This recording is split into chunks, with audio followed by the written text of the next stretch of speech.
The Little Things stars Denzel Washington and Rami Malek as Deputy Sheriff Joe Deacon and Sergeant Jim Baxter, who join forces to find a serial killer that's been terrorizing the city of Los Angeles. And along the way they find Albert Sparmer, who is played by Jared Leto. Believing he is the prime suspect, the pair got more than they bargained for and start to uncover some disturbing secrets. Now, this is a movie that had so much potential, but it just fell really flat for me. On the surface, you have three very talented actors who have produced some really amazing work over the years. Denzel Washington, Rami Malek, and Jared Leto. But on the inside, you have a really long, overcomplicated plot that really doesn't take you anywhere. The movie, it is very slow paced. A lot of things happen, yet at the same time, it feels like nothing really happens. Like, there's a lot of talking and a lot of stuff happening on the screen, but in the end, there's no resolution. I thought this would be one of those movies, like, it's a mystery thriller, right? And I was just waiting for something to happen. Like, I was seeing that build up, I was waiting for the twist, but nothing really ends up happening. Like, there's no solid conclusion. And like it was pretty boring, like waiting for something to happening the whole time, or maybe not the whole time, but some parts I was like, oh, checking the watch, seeing how much time we got left of the movie.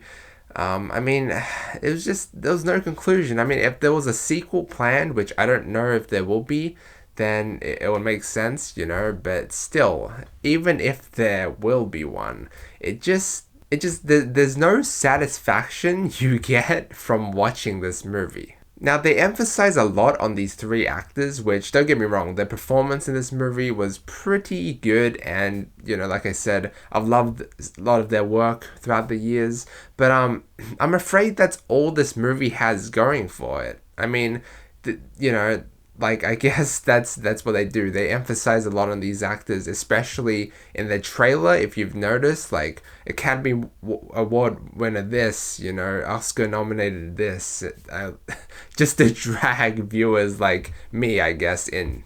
But sadly, the movie just doesn't live up to the expectations that I would have from these actors. I had to actually check, like, after watching the movies, some of the reviews online, just to see, not be swayed by their opinions, but just to see if I was the only one who was like kind of iffy about this movie too. But no, a lot of people, mostly critics, are like in the same boat as me, There's just no resolution, there's no conclusion, there's no satisfaction from watching this movie. And it's like, this movie could have gone, I could have seen, like, I see just a lot of wasted potential in what this movie could have been and the direction that it could have gone.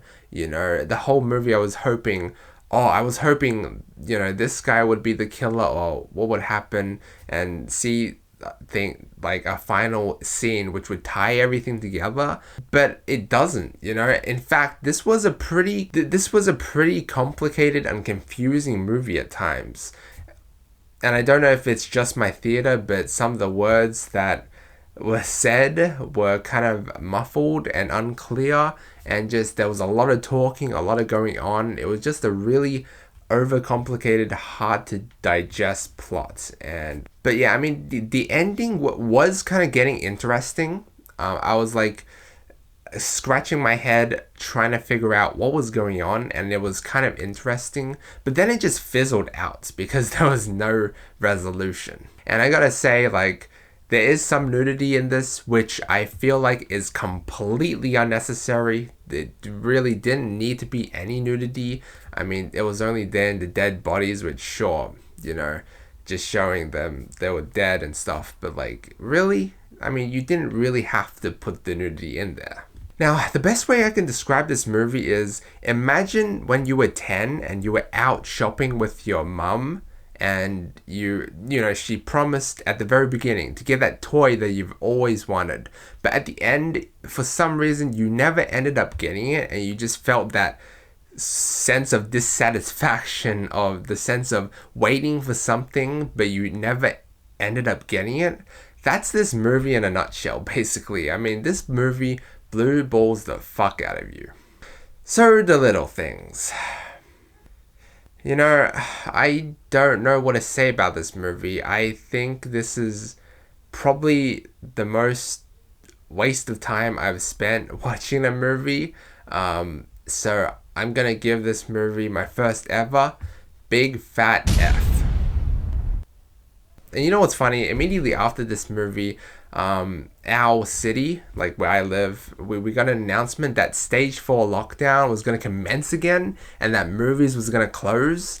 And I was like, what the fuck, really? We just got it back and now we're closing again? But no, it's only 5 days, maybe more, I don't know, but it was very sudden. Yes, movie theaters are going to be closed again, but thankfully I saw basically all the movies that I wanted to see, except Monster Hunter. But there's really no more interesting ones in February. March is when it gets interesting, though. Got Chaos Walking, don't know how good that is. Godzilla vs. Kong, and then we've got some other movies, really good ones coming out that were going to come out last year, but are going to come out this year. But yeah, man, I got to see everything prior, and this movie was actually going to come out on the 18th, but it came out in advance in Australia today, Friday. Yesterday when I watched it. The 13th, I believe. Well, no, I think the 12th. Yeah. And I also saw Synchronic again a couple days earlier. Like after the 10 days when I first saw it. You know, on the official release date here in Australia. Just because it was so good. I mean, the second time watching it, I felt the same emotions as I did the first time I watched it. So I highly recommend that one. And don't see The Little Things. Well, maybe see it. I mean, a lot of people actually do enjoy this. It's got a 67% or something audience review on Rotten Tomatoes. But anyway, guys, thanks so much for watching. Let me know what you think down below. Like and sub if you enjoyed. And as always, feel free to check out any of my previous videos. Until next time.